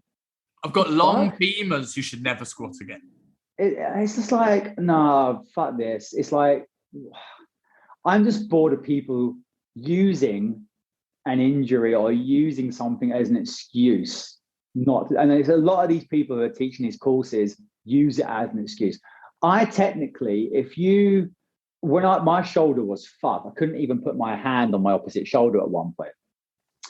And all the tests would have said labral tear and impingement and all this kind of stuff and never overhead press ever again. And I should go and get surgery and shit. I'm now pressing 40K dumbbells above my head again. And it's like, okay, I've kind of sorted my body out. I didn't have surgery. I've no longer got any pain in my shoulders. But at first, every sign led to a really bad labral tear. It's like everyone said to me, go and get scans. Oh, you got a labral tear, go and get scans. I was like, well, what's that going to tell me? I've got a labral tear, so what? A scan's just going to tell me what I kind of possibly know, but how's that going to change me? If I had a scan, all that's going to tell me is I've got a labral tear. So what? Then you're going to tell me I need surgery. I'm going to basically sort out my movement. So I worked on the movement of my shoulder. And guess what? It's now fine. And I get a bit of clicking and clunking. And osteopaths at my uni are like, oh my God, look at your shoulder, it's clicking. I'm like, yeah, I've got no pain. I can press 40 kilos above my head. I don't give a shit.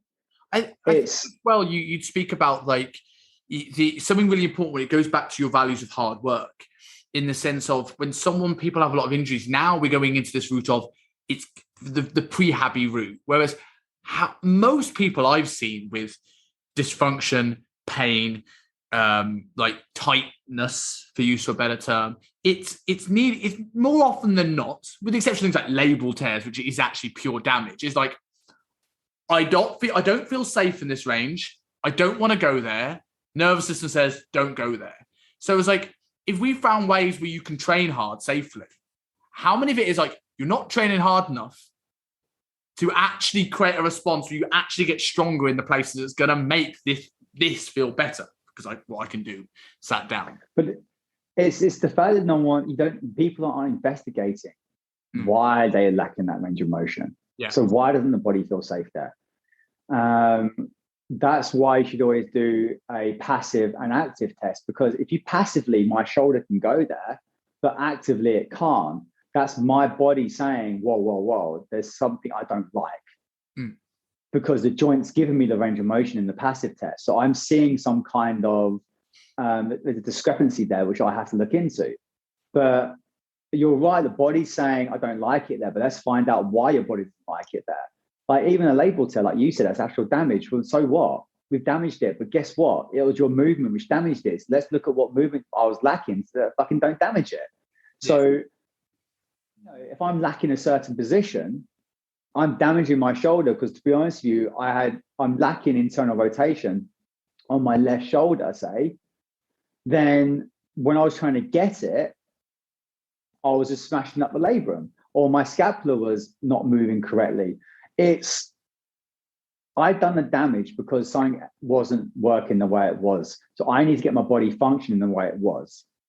And once I learned more about what was going on, how to move things better, and what could be going on, it's just now, as I said, I've got no shoulder pain at all. And that's what I got frustrated with more than anything, was people being told their life was over because they had a certain injury, so therefore stop, or change that range of motion, the active range of motion.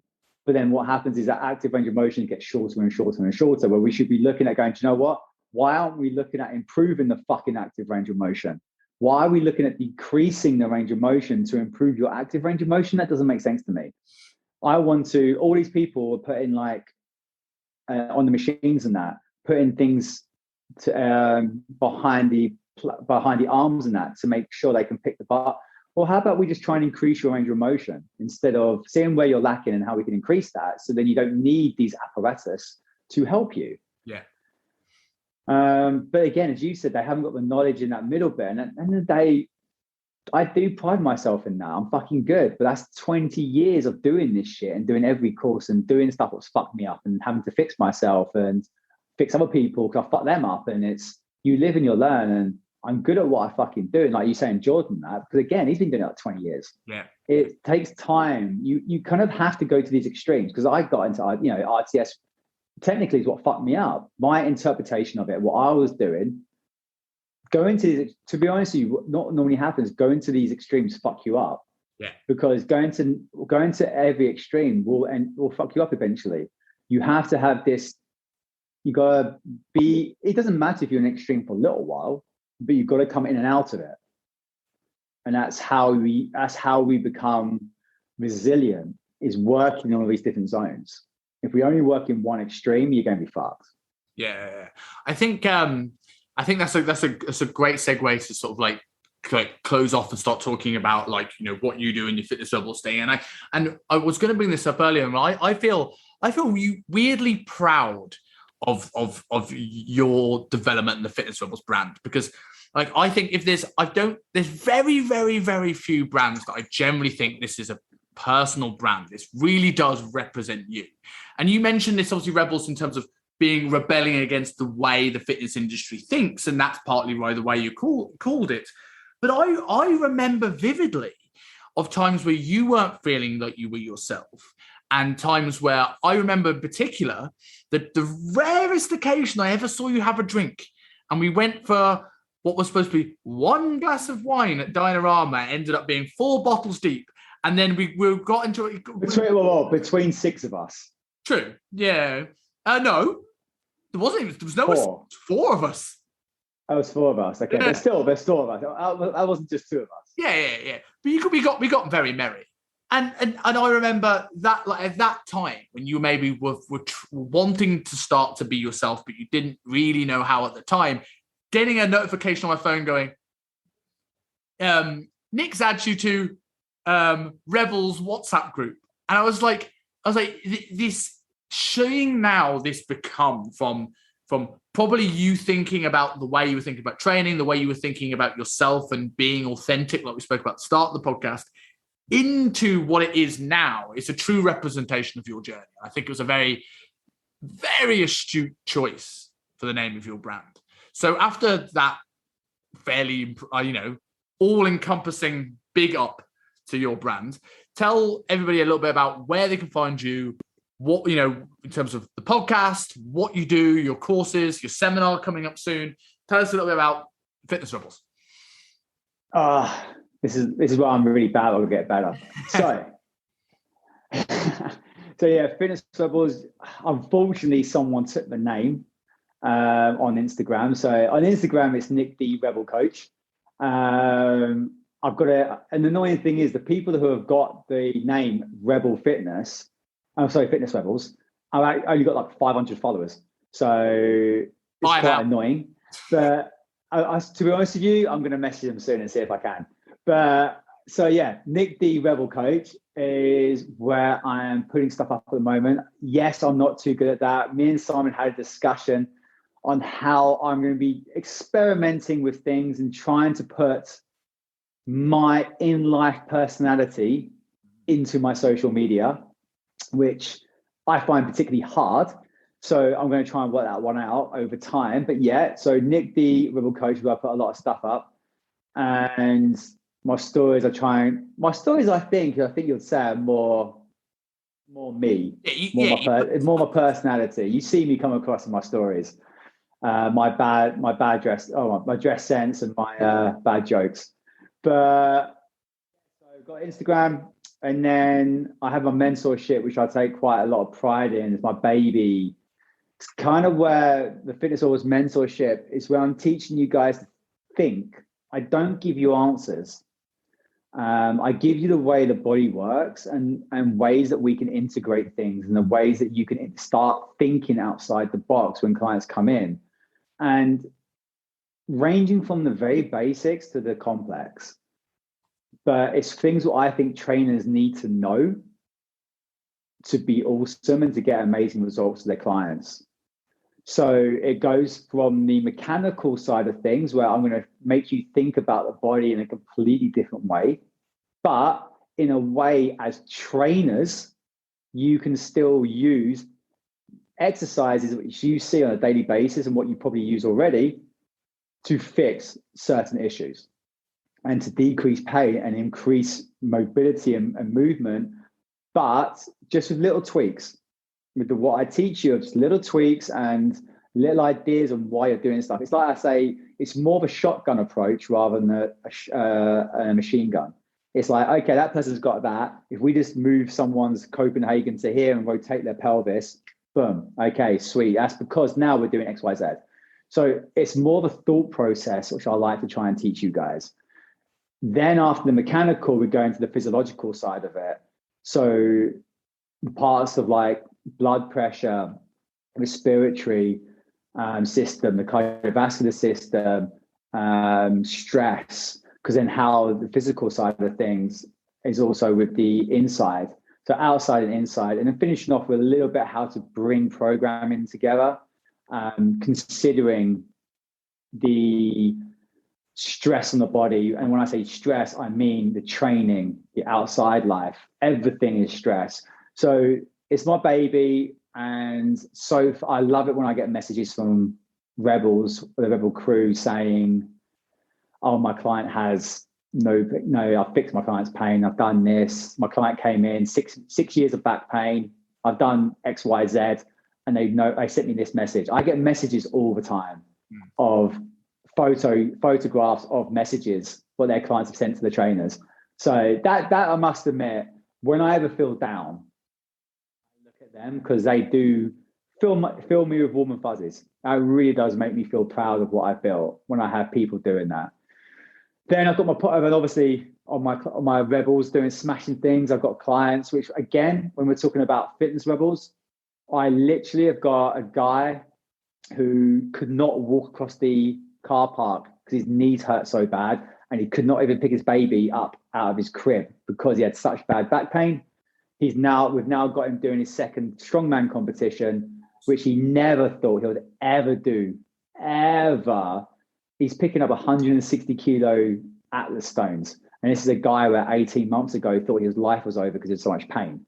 Yeah. So that's kind of like that's the kind of stuff I do. I like fixing people, but at the same time, achieving awesome shit, Yeah. as I like to say, making them fucking legendary. And then I've got my podcast, Fitness Levels Radio, which I must admit, again, I've had the pleasure of some amazing guests, which again, to be honest with you, it's one of those, when I have people agreeing to do my shows, just because they actually know who I am, and that is, again, a little bit of a, okay, give myself a little pat on the back. Yeah. Because there's some cool guests on there. So go listen to that. I'm busy at uni now, so I'm now dropping less than usual bi-weekly, compared to what I used to do. But there's still some great ones in there and some great ones coming. So yeah, I think that kind of covers it. The mentorship, online training, and I can podcast. certainly vouch from having done your course twice. And it is definitely a must for any trainer want to learn their craft, especially if they're training general population, where people are going to come in with niggles and knocks and injuries, but want a physique goal at the same time. And I love the fact that there's almost a loyalty bonus that people can cost effectively do it multiple times after the first time, which is it's a testament to you saying that you're there to teach people to think rather than just do, and because repetition is encouraged. And the podcast, there's a back catalogue of some phenomenal guests on there. Like it's definitely had a big inspiration in me running this podcast. I'd have to say, is some of the stuff you put out there, and to essentially just keep up the good work. But thank you very much, Nick, for jumping on. This has been really, really, really fun. I need to see if this is longer than Luke Lehman's podcast, but it's probably close. But I will definitely put in the show notes all of your links, as well as stating that it's worth every single second, no matter how long it is. I just can't believe the subjects we spoke about. I wasn't expecting that. But that is the aim. It's very strange because on my podcasts, obviously, I don't talk much. I'm asking the questions. So being asked the questions is a very strange. Yeah, it's very strange. And believe it or not, I think that's another reason for social media. I don't like talking about myself much. People think I do. People actually think I do, but I don't. Yeah. So yeah. Yeah. But yeah, man, it's been absolutely fun. So that's awesome. Thank you very much, mate.